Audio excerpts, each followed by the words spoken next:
What's going on this week in Nerf? Welcome to This Week in Nerf, your source for first-party, third-party, and community Nerf news. I'm Adriana, and this week there are a ton of updates to a bunch of blasters. Let's get into it. I'm going to start off with the bad news so that we can move to some happier things. Ragnar Oktoberfest 2020 is canceled.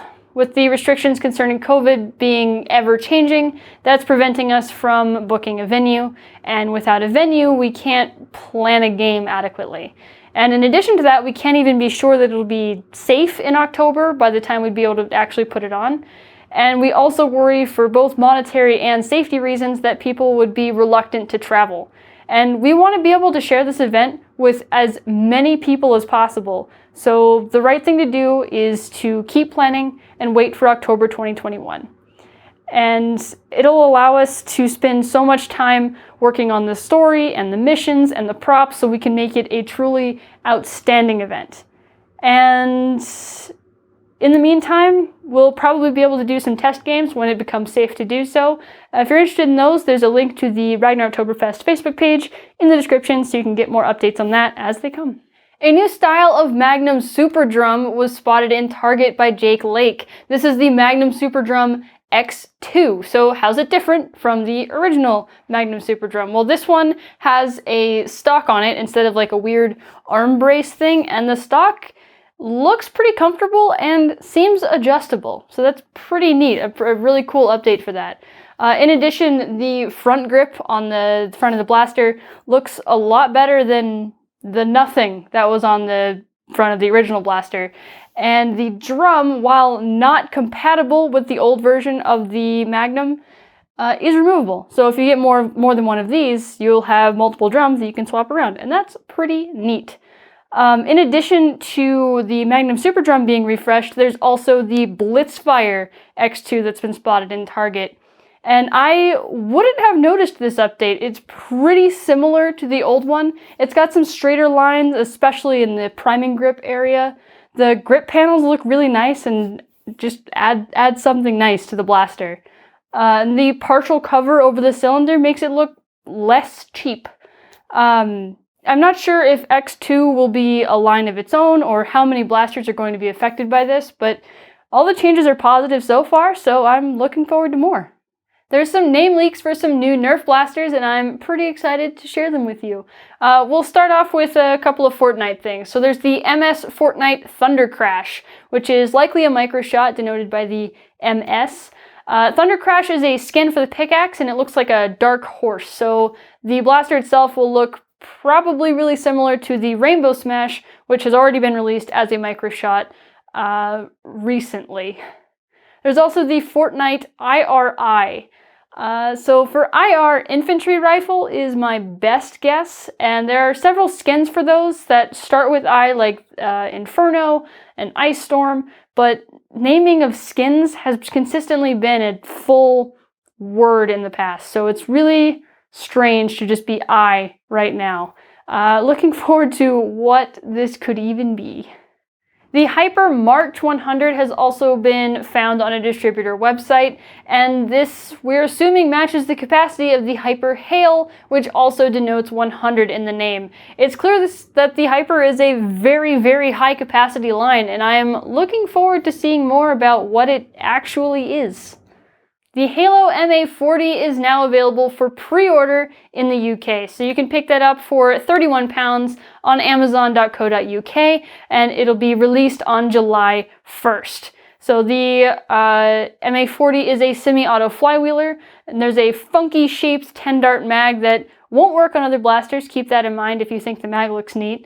And just also remember that the selector switch on the side is purely aesthetic. It is only a semi-auto blaster. And I don't think it'll be much longer for worldwide availability if they're planning on releasing it in Europe on July 1st. That's coming up pretty soon. I know a lot of you are really excited about that blaster. In addition to name leaks, there's also been a lot of photo leaks. So we'll start off with the Eagle Ops pack, and this is from the Alpha Strike line. The Eagle Ops is a pack of 2 blasters. There's the Fang, which is old news, that one's been released for a little while, and the Mako RC6. The Mako is a rear prime Springer with a rotating 6-dart cylinder. And there is a lot of extra plastic in this blaster, which is a little strange for the Alpha Strike line. The stock, I think it's a stock handguard thing, has some dart storage in it, so that's kind of cool. And the front grip for this thing seems more comfortable than most of the Alpha Strike line's main grips. Overall, this is a strange blaster. There's a lot of extra plastic going on for a line that's meant to be about cutting costs and keeping it cheap. But interesting nonetheless. Nerf Ukraine posted some photos of the Ultra 5, but it's a little bit different than we remember from before. They've added this giant muzzle on the front. I don't know if it's a European variant, which is very possible, or maybe it was added to all of them, maybe to comply with orange tip toy laws. In my personal opinion, I think that the muzzle on the front makes it look more gun-like, but I'm not a toy lawyer, so what do I know? The Ultra Dorado also had an image leak this week, and I guess they're moving away from the numbered names now. And apparently we're already reskinning blasters. Does this seem familiar? It's a 6-dart rear-loading flywheel revolver, much like the Ultra 2. Except now it comes with a thumbhole stock, a front grip, a carry handle, and some ammo storage. I don't feel like this adds enough to be considered a whole new blaster, but it is what it is. Nerf News Japan on Twitter had the first look at the Commander RD6, and this is the very first look at the aesthetics of the Elite 2.0 line. So this blaster looks very similar to the Strong Arm or the Disruptor, but it's got attachment points like the Spectre did, so it's like a amalgamation of all of those blasters. The previous blasters had fairly clean lines, and this looks a lot more futuristic with more panels and greebles, and it definitely looks a lot better than the Neo Elite line that's all blobby and lumpy shapes. I'm a little bit disappointed that there's not a cool Elite 2.0 logo, but I guess that the recessed name with the orange showing through is still a neat idea. The N-Strike attachment points for the stock and the barrel appear to be the same. I guess it wouldn't go too well for Hasbro if they were to reboot all of the attachments as well. The tactical rails do look slightly differently styled, but I feel like it would be very strange not to function the same and with the same parts. This photo doesn't tell us anything about the darts or any potential changes there, and I'm going back and forth on whether I like this design or not, but it's just one blaster, and I'm really looking forward to seeing the rest of the line, what kind of changes have been made to performance, and the future will be interesting. And now it's time for the mod of the week, and this week it's a Sniper Ion Fire from DrinkFlex Seal. Maybe don't follow his username advice. From a tiny, awkward-shaped breech-load blaster to a legit bolt-action sniper, this thing is pretty cool. Apparently all you have to do is add foam board. A lot of foam board.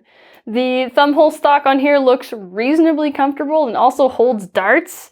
It's got an obnoxiously long barrel, but the shape of it is really neat. The scope is something special. It's awesome to see a blaster that's just transformed into something so different, and this kind of creativity and pure fun is why I love this hobby.